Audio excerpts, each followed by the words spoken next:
Le dhaggeeffattoota keenya baga nagaanii yoo nageessan isiniin jenna har'a keessummaa tokko isiniif qabannee jirra. Keessummaa keenya faana isin wal barsiisaa mee isin akka meenyu jedhamtu seenaa jireenya keessanii irraa waa xiqqoo nu haasofsiisa. Kolfan jedhama. Kolfadha.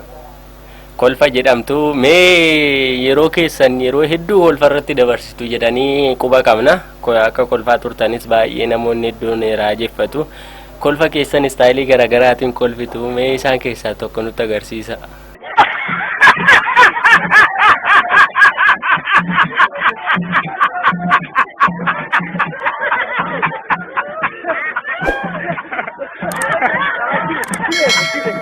Tole gara istaayilii lammataatti ceenaa mee isa lammaffaa immoo akkamitti nuun jettu ilkaan bareedduu kanaan.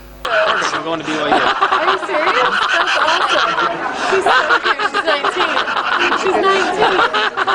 Cameron was 22. How do you know? Are you really? No. Younger and skinnier.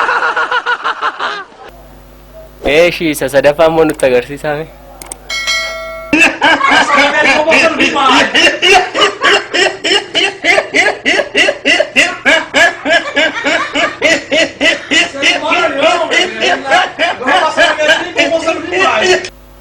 Tole istaayilii sarfaffaa nutti agarsiisaa immoo irra deebiidhaan jechuudha.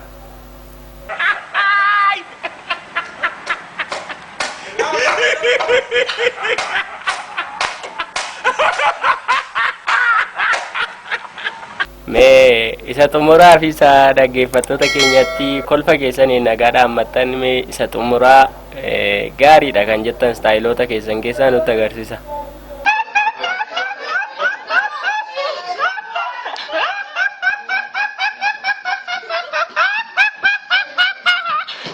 Mee isin akka kana kolfitanii nu daawwachiistaniittu warra dhumarratti immoo akka keessanii kanatti kolfa jaalattaniif dhaamsi isin dhaamtan yoo jiraate.